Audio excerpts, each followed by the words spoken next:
Next week, Ohioans will vote on a constitutional amendment that, if adopted, would dramatically expand abortion and do away with parental notification when minors undergo invasive surgeries. There's been reports of high voter turnout throughout the early voting period. Though pro-life advocates remain hopeful that Ohioans will vote no on issue 1, pro-abortion groups have outspent them nearly 3 times over. And just this week, the pro-abortion group Catholics for Choice raised dozens of billboards telling people to vote yes. To be clear, a yes vote means voting to cancel all of Ohio's pro-life laws and to do away with parental consent measures that protect young girls from Planned Parenthood, the #1 provider of abortion and one of the leading providers of dangerous sex change surgeries.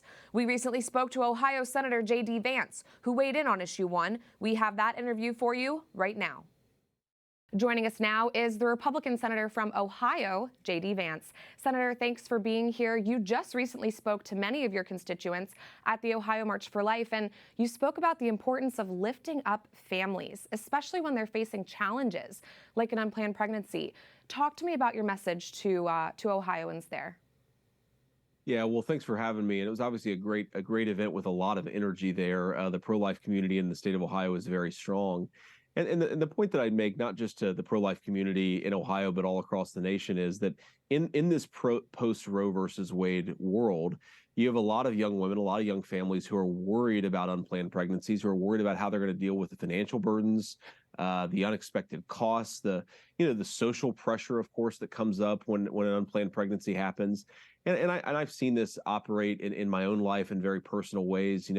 I knew a lot of young women growing up in a poor family in the Midwest that felt like they had to choose abortion when an unplanned pregnancy happened. Sure. And I think that we have to speak with a certain amount of compassion. We have to recognize that very often the choice to have an abortion is not one made because people don't like life. It's because they don't feel like they have an option. And I also think, by the way, that has to be our message to the pro-choice community as well. We have to say that very often this is not about freedom and this is not about liberty. This is about young women who are forced into a decision because they feel like they don't have another option. And I think if anything in the pro-life community, we should be standing for the freedom to choose life. So that was my message. That's going to be the message we continue to hammer, not just over the next couple of weeks as we vote on issue 1 in Ohio. And I, of course, encourage everybody to vote no.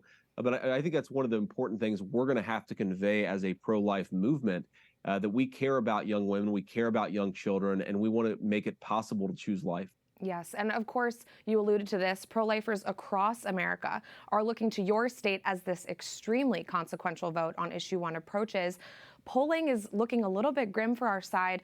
What would you do, Senator, if issue 1 passes and that pro-abortion language is added to your state's constitution? I mean, what is the weight of this in your view? Well, I think, first of all, we have to do everything that we can to make sure that it doesn't pass. I'd encourage everybody in Ohio to vote no on issue 1. This is a really, really radical pro-abortion amendment. It's not about reinstituting Roe versus Wade, even though I think it was a good idea to do away with that. It's really about imposing abortion up to the moment of birth on all of Ohioans and forcing taxpayers very often to pay for it. That's not a good deal for the state of Ohio. But most importantly, I just think it's a great moral evil that most Ohioans don't want to sign up for. I think the problem that we have, to be candid, is that the pro-abortion side has been very effective. They've been very well resourced, and they've really sold a story to a lot of voters in Ohio that we have to push back against. Now you ask, what would happen if this were to pass? Well, I think, one, we have to recognize it would be a great tragedy for a lot of unborn babies in the state of Ohio, but we can't let a setback defeat us here.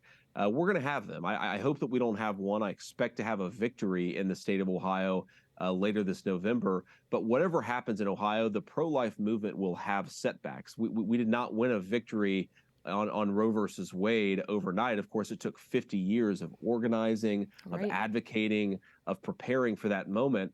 And I think whatever setbacks we experience over the next few years, we should remember that our cause is just, that just because not everybody agrees with us doesn't mean we can't persuade them, and that fundamentally the cause of life is the most important one that exists in our country. We have to keep on fighting for it. Sure. Well, I appreciate your work to get out the truth about issue one. And Senator, I want to focus on your work in the Senate for a minute. You're working diligently to provide aid to Christians and the Jewish people in Israel and Palestine. In fact, you and some of your colleagues just introduced legislation on this, and you're pushing hard for aid to Israel to remain separate from Ukraine. Explain to me why this is the best way to get aid to our allies in the Holy Land quickly, Senator.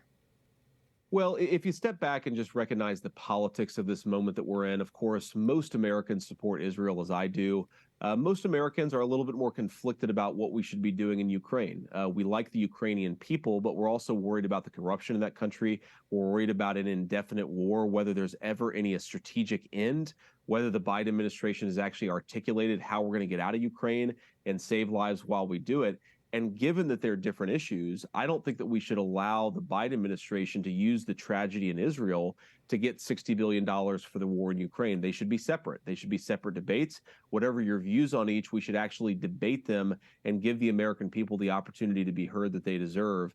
And I think, by the way, we do a real disservice to our ally Israel and also to the American people when we allow the popular Israeli issue to be combined with the unpopular indefinite Ukraine issue. And I don't think we should play that game. I don't think we should allow Joe Biden to use Israel as political cover. It's a slap in the face to our allies, and we ought to separate the packages. Sure. Well, we'll continue to follow that legislation as it moves. And Senator, we have about a minute left. Before I let you go, I know you converted to Catholicism a few years back. Can you share about how your conversion has impacted your work in politics and really your life as a senator as you work to govern in a way that upholds our shared Catholic values? You know, I guess I just think of the fundamental insight that led to me to Catholicism is the fundamental Christian insight that every human being has dignity. And I think that means we have to fight for good wages for people who work hard for a living.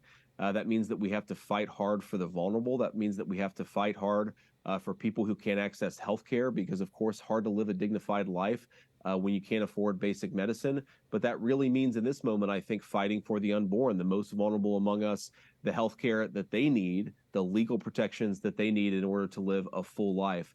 It really is, when you sort of study history, you recognize that one of the great insights of the Christian faith, the thing that was really transformative about the Christian faith, is recognizing that every single person deserved dignity. It was not the normal case, the normal way of doing things, that we treated everybody with respect.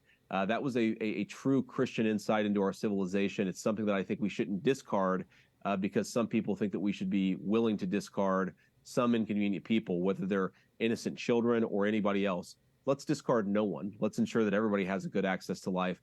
And I'd say that's the Christian principle that most influences me as I go about my work in the Senate. Amen. Well, we're grateful for your courage in the Senate and grateful you joined us today. Thank you so much, Senator J.D. Vance.